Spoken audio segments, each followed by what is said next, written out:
And we're back. I want you guys to, whatever you're doing, watch this next segment. It'll tell you why we're doing this, why it's so important that there is accuracy coming from the White House. Because the president is doubling down and then some on his claim that Alabama was going to be hit by Hurricane Dorian, a claim refuted by the National Weather Service. Washington Post reporting that a source told them it was the president himself, again, this is the Washington Post saying this, the president himself who altered an outdated map to include Alabama in Dorian's potential path. So joining me now to discuss is Monica Medina, and she is a former NOAA general counsel. I am so happy that you're here.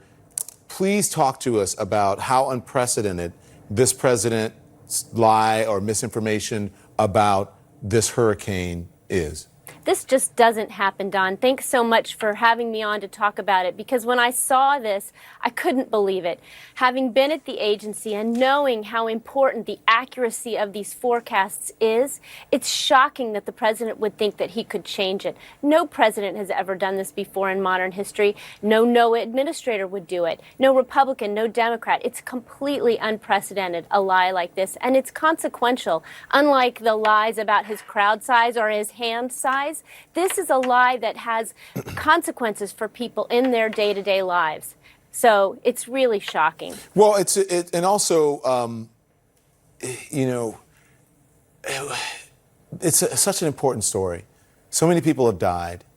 And you know this, the death toll will most likely go up because we haven't seen some of the areas, and a lot of people are still unaccounted for. When people say, well, why are you focusing on this and the president and a Sharpie, and don't you have better things to report on? What do you say to them?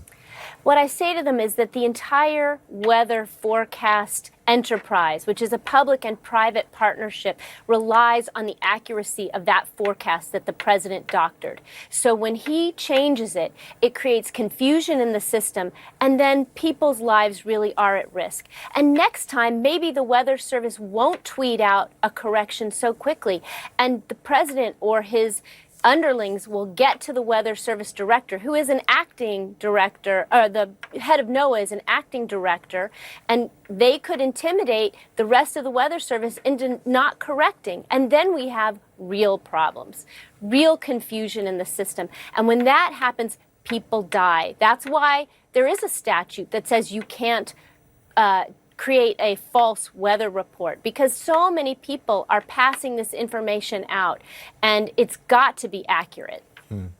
If people in the government, Ms. Medina, had acted under the guise that Alabama was in the storm's path, what would have happened?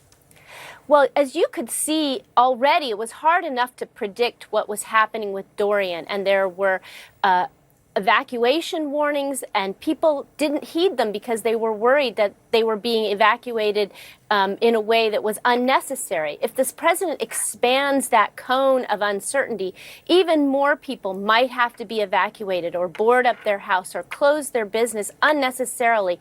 And then the next time they won't heed that warning. And it could be it's Hurricane Michael headed right for Alabama.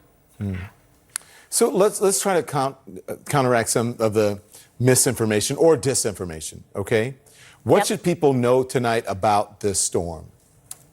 What people should know tonight about this storm is that the storm surge is an incredible problem. It's getting closer and closer to North Carolina, and they need to heed the warnings of their local first responders, their government. If they say to get out of the way, get out of the way, because roads and bridges will be impacted, and people's lives will be at risk trying to save the people who don't get out of harm's way. I just one quick question for you. You say that what Trump did is illegal. What law did he break? He broke a criminal law that was put in place in order to make sure that people don't falsify these forecasts for either public gain or for political gain. We don't politicize or use in the government, use that information to make money. And we don't use that information for political benefit. That's the point of those statutes. Those forecasts have to be accurate. The public has to have 100% trust in them.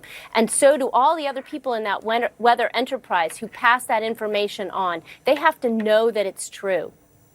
Monica Medina, I told people to sit and watch you. I hope they did. Thank you so much. I appreciate your expertise. A former official at NOAA under the Obama administration, the former NOAA general counsel under Clinton. Thank you so much. I appreciate your time. Thank you for having me. Hurricane